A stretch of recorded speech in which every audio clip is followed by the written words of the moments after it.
बौद्ध शिक्षाओं में मन की अधिक सोच को रोकने के लिए अक्सर ध्यान और मेडिटेशन का अभ्यास करने की सलाह दी जाती है। जैन परंपरा से दो प्रसिद्ध कहानियां इस अवधारणा को अच्छी तरह से दर्शाती हैं। साधु और खाली नाव की कहानी। एक बार एक जैन साधु था जो एक झील के पास के मठ में रहता था। हर दिन वह एक छोटी नाव में झील के बीच में जाकर वहां ध्यान करता था, शांति और एकांत का आनंद लेता था। एक शाम एक लंबे ध्यान के बाद जब वह किनारे लौट रहा था तो उसने देखा कि एक और नाव उसकी ओर आ रही थी।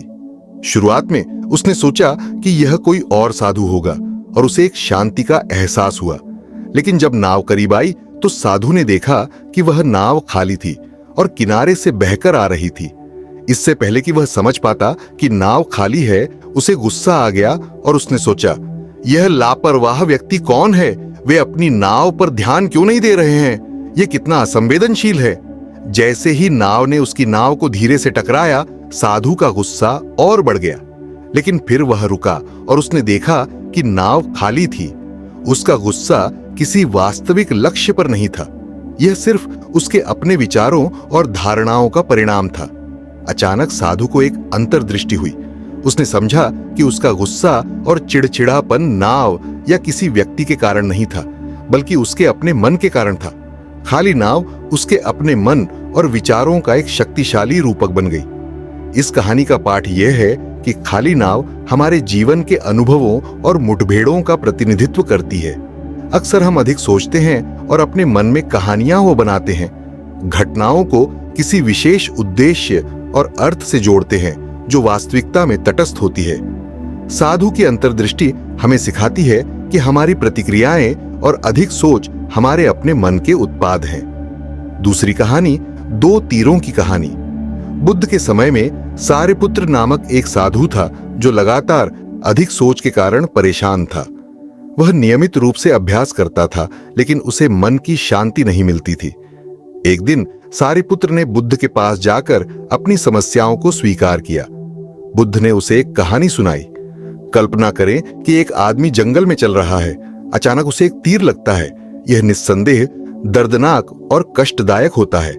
लेकिन कल्पना करें कि जब वह पहले तीर के कारण पीड़ा में होता है तो उसे ठीक उसी जगह पर दूसरा तीर लगता है। इससे उसका दर्द और कष्ट और बढ़ जाता है। जीवन में पहला तीर हमारे सामने आने वाले अनिवार्य दर्द और कठिनाइयों का प्रतिनिधित्व करता है, लेकिन दूसरा तीर हमारी उस पीड़ा पर प्रतिक्रिया का प्रतीक है, हमारी अधिक सोच, चिंताएं और मानसिक कष्ट। जबकि पहले तीर को टाला नहीं जा सकता, दूसरा तीर स्वयं निर्मित होता है और इससे बचा जा सकता है। बुद्ध ने सारिपुत्र को मेडिटेशन सिखाया और बताया कि अपने विचारों और भावनाओं को बिना जुड़ाव के देखकर वह अधिक सोच को रोक सकता है और दूसरे तीर से होने वाले अतिरिक्त कष्ट को रोक सकता है। इस कहानी का पाठ यह है कि हम जीवन की सभी चुनौतियों से बच नहीं सकते, लेकिन हम चुन सकते हैं कि हम उन पर कैसे प्रतिक्रिया दें।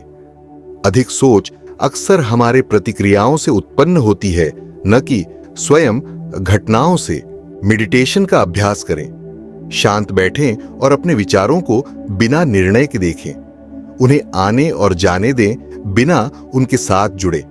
इससे आप विचारों को अस्थायी और जरूरी नहीं कि वास्तविकता को प्रतिबिंबित करने वाले के रूप में देख सकते हैं। श्वास की जागरूकता।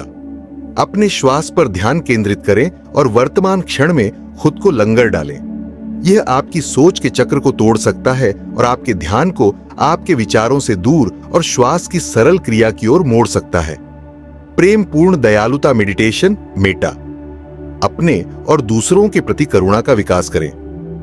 मैं खुश रहूं, मैं शांतिपूर्ण रहूं जैसे वाक्यांशों को दोहराकर आप नकारात्मक सोच को कम कर सकते हैं और अधिक करुणामय दृष्टिकोण विकसित कर सकते हैं।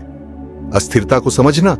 यह महसूस करें कि सभी विचार और भावनाएं क्षणभंगुर हैं। जैसे बादल आकाश में गुजरते हैं, आपके विचार और भावनाएं भी गुजरेंगे।